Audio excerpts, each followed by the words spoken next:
This is the time of our week in which we go to Wellington and we find out what's happening, which is the centre of the universe, which is, well, New Zealand University anyhow. All the policy comes out of there. All the key things, all the key government decisions, all the key policy makers are in Wellington. And so we're keeping an eye on it for a wee while, and we're employing our Wellington correspondent, Councillor Tony Randle, newly elected councillor of the Wellington City Council, and he will bring us up to date with the events and the news of Wellington and how, particularly of relevance to the rest of us who don't live there, which is most of us. And he joins us now. Tony, welcome to the show. Good on you. What have you been doing? Have you had any council meetings over the last week? Have you got any more codes of conduct put against you? How is your time around the Wellington Council? Well, thanks, Sir Michael. No, we've had a bit of a lull actually. After all, we had two big things to push through last month, which was the big district plan and our long-term plan, where we go and outlined what we're going to spend in the future. And I think out of exhaustion, we really haven't had many meetings at all since then. Very quiet. All right. Now, one of the things, Tony, though, that you have been, the middle of is what they know as the triple whammy in Wellington as the public service shrinks. Well, it's not shrinking at the moment. And really, is it really shrinking? I mean, I'm seeing the redundancy list or the suggestion of job losses and things like that, and they're really in the scores and the low hundreds, really, aren't they? Is this been overplayed slightly, do you think? Well, I'm not sure about the rest of the country, but Wellington, it's a pretty serious move. I think what's happening is that when a new government comes in, often they, either they maybe reduce the permanent headcount or they get rid of contractors and consultants. But at the moment, both of those seem to be hit. The recruitment agencies, for example, just, have got lots and lots of people on their books now, many more than there used to be. I heard one business ask for an engagement manager about a year ago or so, and they got 3 applicants, one of which was suitable, and they've re-advertised for various reasons, and now they've got 50 applicants. Well, that's the other thing, though. It's happening. Yeah, well, you see, the thing that sort of strikes me, if you don't mind me saying, is that if I was a Wellington public servant and I was losing my job, I would clear out of Wellington. I'd say, oh, great, head for the provinces, better quality of lifestyle, cheaper houses, well, in some provinces anyhow, don't come down here. But that doesn't seem to be happening. They all want to stay, do they? Well, people set up homes and everything like that. Look, I suppose they go to school. I think this adjustment is still, was a bit inevitable, because you've only got to look at the large number of graphs that people put out about how much the public sector has grown over the last 6 years. And, I think I saw the Department of Conservation, hasn't got any more land to conserve, but I think it's grown by about 25 or 30% in the last 6 years, doing more conserving, I guess. But the fact is that there's a lot of stuff that's being done, or was being done, that maybe wasn't so essential. And that's what, and people had their judgment in the election about whether or not government got too big. And I think one of the things of the election is that people sort of agreed it did get too big. And Wellington is just, we're the engine room, so, we get the consequences of these decisions more than the influence of it. Well, one of the things, though, that surprises me, Tony, is that you would have read, it was, I think, earlier this week, stories that despite the election of a new government and despite even the old government cracking down on public service recruitment, so like 2,500 new employees were brought into the public sector over the last quarter of the last year, which is extraordinary to me, but there you go.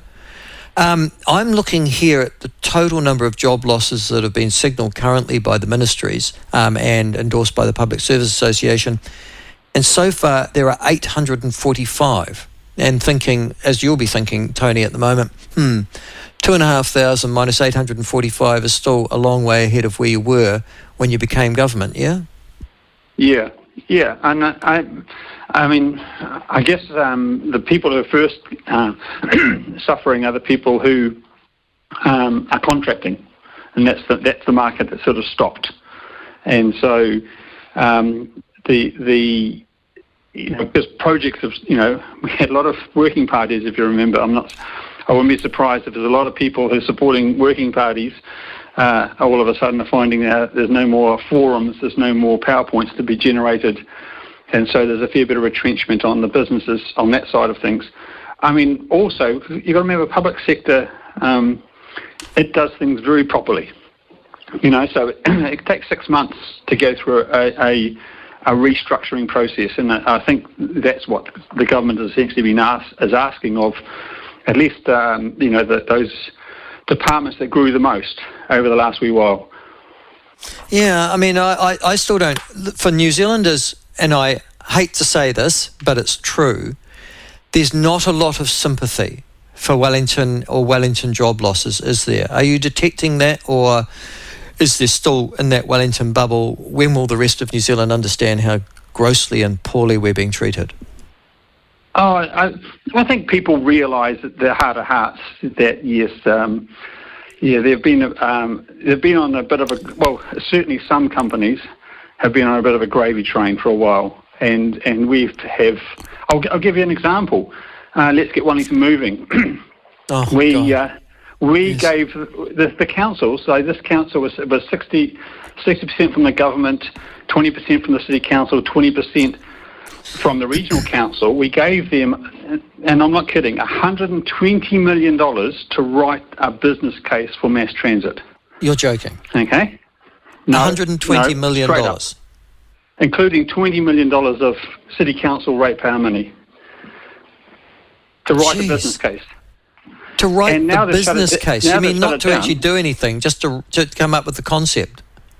Just to write a detailed business case, exactly, yep. They'd already spent some millions to come up with the high-level business case. So this is in addition to that. And now the Simeon and the new government have shut it down, but we still haven't got our business case. And I'm actually, as a city councillor, asking, well, can we get some of our money back? Because we literally gave them $20 million to write a business case, and they haven't written one. And so in terms of you're talking about who's losing their jobs. I don't think many people have that much sympathy for people who are being paid $200 an hour to come in and draft up, the environmental chapter of putting in light rail along Adelaide Road. See, the one of the problems for us also out here in sort of reality land, I'm not suggesting you're not, but you know what I mean, outside of the Wellington bubble, is that there are a lot of stories being generated about the job losses, and they're emanating from, the usual suspects, Radio New Zealand, Television New Zealand News stuff, for example. And I guess that's because they are in Wellington and it's their friends and family who are losing or potentially losing their jobs, yeah? Yeah, look, Wellington is full of very good people, very smart people who came to do work. And the fact that work is no longer wanted, and that's essentially what's happening. I mean, I think the right attitude to look at it is to say the new government has come in and said, yes, you're good at what you do, we just don't want that done anymore. And so people have to adjust. But I do feel for those impacted people. I mean, they've got families, mortgages, just like everyone else. They don't want to change schools, or they might have been on a career path and all of a sudden they find the ground is cut out from underneath them, and they're looking at they're saying there's no more work in this area, and so what do you do? Yeah, and part of that, one of the stories, for example, that's come out, Tony, on that is sort of the correlative is that the hospitality sector in Wellington, which I already thought was in a bit of trouble just quietly. Every time I go there, I think it's in a bit of trouble. Hospitality New Zealand Chief Executive Steve Armitage says that Wellington's bars and restaurants are already dealing with various pressures, including the cost of living crisis and I guess people staying home as a result of COVID. And that this is a triple whammy for them, and they expect their hospitality industry to be even further depressed over this coming winter. Does that sound credible to you? I think in Wellington, yes. I mean, there are some bright spots. I mean, I think the Petone area is, which is a bit out of Wellington, but it's sort of become a more easily accessible cafe scene. It's very thriving there.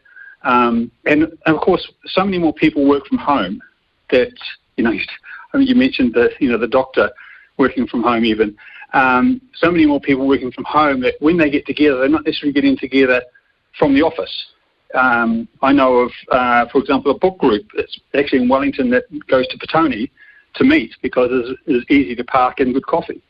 And that's what you want. But, Wellington City Central, which is based on all those office workers as being in town, they're the people, and staying late in the evening to go out for a meal or something, catch up with some buddies or do a business meeting late. That's the sort of thing that's getting, that they're facing to say it's not going to happen so much in the next wee while, at least until the rest of New Zealand, starts to turn around. I mean, Wellington seems to follow New Zealand in terms of its economic activity. Well, that was actually the interesting thing from my point of view, Tony, was that Wellington was always slightly immune from the downturns of the economy because of its public sector. So, they could be doing a tough on the farm in Hawke's Bay or Southland or the Waikato, or if manufacturing could suddenly, evaporate or start drying up in Auckland or Christchurch. But Wellington would always be immune from that because so many of the jobs were public sector. I guess that's the difference, isn't it, this time? That it's the public sector here who are going to be experiencing those redundancies first.